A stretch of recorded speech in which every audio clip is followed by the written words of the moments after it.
Relative, absolute, mixed. नाम tough but concept है super easy. इसमें देखिए कैसे $1 आपके फॉर्मूला को बहुत ही इजी बना देगा। तो चलिए शुरू करते हैं आज के कंसेप्ट के साथ, जिसमें हम सीखेंगे रिलेटिव रेफरेंस, एब्सोल्यूट रेफरेंस और मिक्स्ड रेफरेंस के बारे में। तो सबसे पहले हम स्टार्ट करते हैं रिलेटिव रेफरेंस के बारे में। जैसे हमारे पास ये एक छोटा सा एग्जाम्पल है जिसमें मंथ्स हैं, टोटल रेवेन्यू, टोटल एक्सपेंसेस और हमें नेट इनकम निकालनी है मंथ वाइज। तो हम बेसिकली क्या फंक्शन यूज़ करते हैं, इज इक्वल्स टू रेवेन्यू को सेलेक्ट किया माइनस एक्सपेंस एंड एंटर। अब जैसे ही हम इसे ड्रैग एंड ड्रॉप करेंगे तो देखिए सबके आंसर्स एकदम सही आए। अब एक्चुअल में हुआ क्या है उसे चेक करने के लिए फॉर्मूला पे क्लिक करके शो फॉर्मूलाज पे क्लिक कर दीजिए। अब देखिए हुआ क्या, सबसे पहले B4 माइनस C4।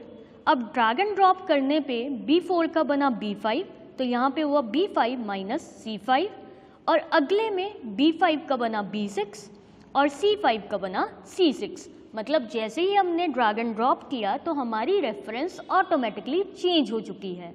इस चीज़ को हम कहते हैं रिलेटिव रेफरेंस, जो ड्रैग एंड ड्रॉप होने के टाइम पे ऑटोमेटिकली चेंज हो जाए। नेक्स्ट हमारे पास आती है एब्सोल्यूट रेफरेंस। एब्सोल्यूट का मतलब क्या होता है, किसी भी चीज़ को फिक्स करना। जैसे एक छोटा सा एग्जांपल लेते हैं कि हमारे पास ये कुछ स्टूडेंट्स हैं, उनके मार्क्स हैं और हमने उनकी परसेंटेज निकालनी है। परसेंटेज निकालने के लिए सबसे पहले मैंने रेंज सेलेक्ट की और यहाँ पे कंट्रोल शिफ्ट 5 के साथ इसे परसेंटेज फॉर्मेटिंग में कन्वर्ट कर दिया। देन उसके बाद परसेंटेज निकालने के लिए मैंने यहाँ पे फॉर्मूला लगाया, इज इक्वल्स टू स्टूडेंट के मार्क्स डिवाइडेड बाय कितने टोटल मार्क्स हैं, दैट इज़ 100। तो मैंने 100 को सिलेक्ट किया एंड एंटर। तो देखिए फर्स्ट स्टूडेंट की परसेंटेज है 95%। अब जैसे ही मैंने इसे ड्रैग एंड ड्रॉप किया तो यहाँ पे 94, यहाँ पे 99 और इस स्टूडेंट की 103% आया। तो डू यू थिंक ये सही है? ऑफ कोर्स नहीं। तो अगर हम इसे शो फॉर्मूला पे चेक करते हैं, अब हुआ क्या कि B5 डिवाइडेड बाय B4, तो फर्स्ट आंसर हमारा बिल्कुल सही है। बट जैसे ही हम सेकंड पे गए तो B5 का B6 हो गया, जो बिल्कुल सही है। बट B4 की जगह ये डिवाइड हो रहा है B5 के साथ, और नेक्स्ट वाला किसके साथ डिवाइड हो रहा है, B6 के साथ। नेक्स्ट वाला किसके साथ डिवाइड हो रहा है, B7 के साथ। मतलब ड्रैग एंड ड्रॉप करने पे हमारी रेफरेंस चेंज हो गई। और जब आप ड्रैग एंड ड्रॉप करते समय रेफरेंस चेंज नहीं करना चाहते तो आप क्या करेंगे, यहाँ पे छोटा सा चेंज करेंगे। अब जहाँ पे हमने B4 प्रेस किया वहाँ पर हम B4 के साथ प्रेस करेंगे F4, जिससे ये रिलेटिव रेफरेंस शिफ्ट हो गई एब्सोल्यूट रेफरेंस में इन डॉलर साइन के साथ। मतलब हमने इस सेल को फिक्स कर दिया और हमने अब डाटा ड्रैग एंड ड्रॉप किया। ड्रैग एंड ड्रॉप करने के बाद आप आंसर चेक कीजिए, बिल्कुल सही है।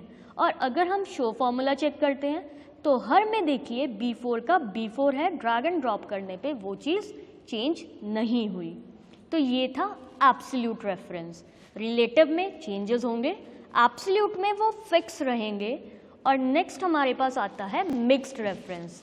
अब मिक्स्ड रेफरेंस क्या होता है, जो रिलेटिव भी है और जो एब्सोल्यूट भी है, दोनों की तरह काम करेगा।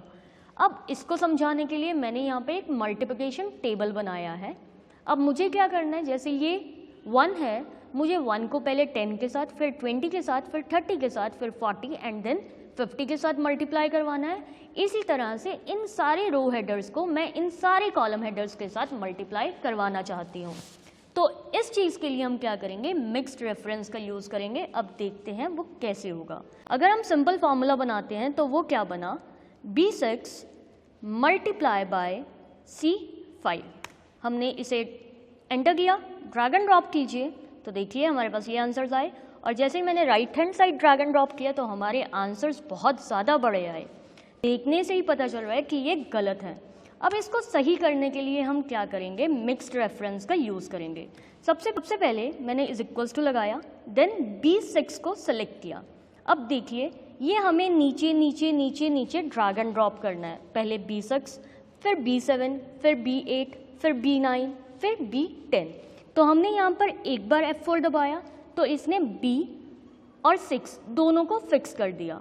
हमने एक बार फिर से F4 दबाया तो इसने 6 को फिक्स कर दिया, मीन्स रो फिक्स हो गई। बट हमें क्या करना है, रो को फिक्स नहीं करना, कॉलम को फिक्स करना है।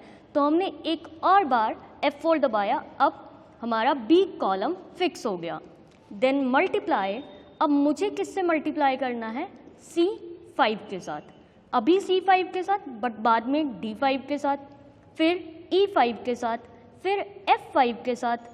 तो हम क्या करेंगे, एक बार F4 दबाएंगे, दोनों चीज़ें फिक्स हुई। देन फिर से F4 दबाया तो हमारा 5th फिक्स हो गया, बट हमारा जो कॉलम है दैट इज C वो फिक्स नहीं हुआ और हमने एंटर दबा दिया। इसके बाद डाउनवर्ड ड्रैग एंड ड्रॉप कीजिए और राइटवर्ड ड्रैग एंड ड्रॉप कीजिए। तो देखिए हमारे आंसर्स बिल्कुल सही आए। तो ये था कंसेप्ट हमारा एब्सोल्यूट रेफरेंस, रिलेटिव रेफरेंस और मिक्स्ड रेफरेंस का। तो अगर आपको ये वीडियो अच्छी लगी तो वीडियो को लाइक कीजिए, चैनल को सब्सक्राइब कीजिए और बेल आइकन को दबाना ना भूलें। इसी के साथ इसकी एक असाइनमेंट है जो डिस्क्रिप्शन में दी गई है, आप उसको डाउनलोड कीजिए और उसको प्रैक्टिस करके देखिए। प्लस नेक्स्ट कंसेप्ट हम करेंगे फाइनेंशियल फंक्शंस का, जो आपको सिखाएगा कि लोन की EMI कैसे कैलकुलेट करनी है, या अगर आपने लोन लिया है तो उसके ब्रेकअप्स कैसे बनाने हैं कि हम देख सकें कि हमारी पर मंथ इंस्टॉलमेंट कितनी होगी और कितना लोन अमाउंट अभी पेंडिंग है।